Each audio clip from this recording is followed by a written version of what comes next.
Welcome back to Team Fast Eddy. In this segment we're going to address page 11 of the HPI Baja SS build, and we're going to start the process out by grabbing our bag A. If we take a look at our page number 11 on the left hand side, we're going to need a couple of balls and some C-clips, and they're located in our bag A, which we've been working out of previously. The C-clips are located in this particular bag here, and we will need these four of the 4mm C-clips. We're going to go ahead and open this bag up and just empty everything out into our tray. It's a lot easier to find everything that way.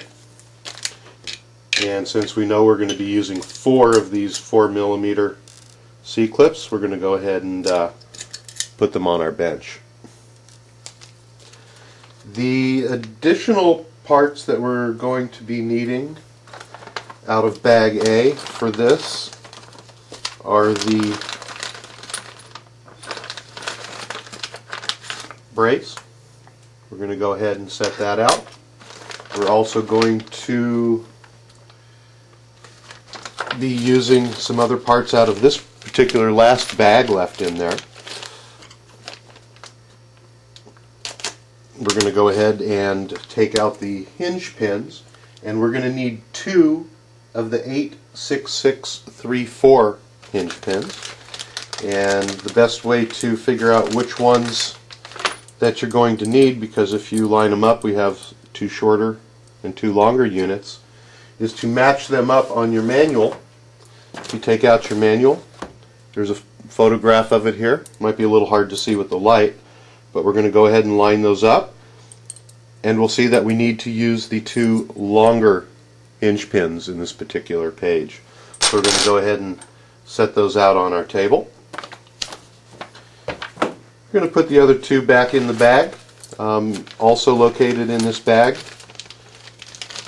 We're going to need to take out 2 of the larger balls. And those are these units right here. Let's go ahead and set those on our table. Make sure they don't roll away. Again, the rest of these parts, just so that they don't get misplaced, we're going to go ahead and put them all back in the bag, and we're going to go ahead and put this all back again into our bag A and file it over on the side. The next thing that we're going to be using in this step is a tool that is located in the Baja Tools bag. And this is a little tool that will allow us to press the balls that we have here into the A-arms. They're very, very tight and a little bit difficult to get in, so HPI has provided a nice little tool for that. There's only one piece in this bag that we're going to need.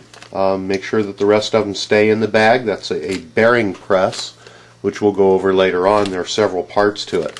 But this is the unit that we want here. It's got 3 little legs on it and 1 in the center. And the ball actually slides right over the top in there so that we can put them on later. So we're going to go ahead and set that tool over to the side. We're going to go ahead and put this back into our tool bag so we don't lose it. Put our tool bag back on our bench and file it away with all the other bags. The last parts that we're going to be needing are the rear A-arms, and they are on tree number 85400. There are 2 of them. This is tree 85400, and the rear arms are the longer, the rear bottom arms are the longer of the 2. And those are the ones that we're going to be addressing in this step. So go ahead and remove those from the tree. I'm going to do that with both of them. There's an awful lot of trimming that you're going to have to do to these parts, so I'll show you what may or may not be needed on here. We're going to go ahead and take our 2 upper A-arms and the other assorted pieces here on both tree number 85400. We're going to set those back over in our box so they don't get lost or misplaced. As you're trimming, there's an awful lot of additional stuff that's on the A-arms here that you do not have to worry about. everything can come off. There's many little tabs in here. There's also this big piece that can come out. There's also this big piece here. We're going to go ahead and shut the camera off, and we're going to trim everything up. Again, we're always going to suggest that you nip off the parts with your nipper and then clean them up with a hobby knife or a Dremel roto tool so it's a nice clean build. So let's go ahead and get this done, and we'll be right back and we'll start putting this stuff together.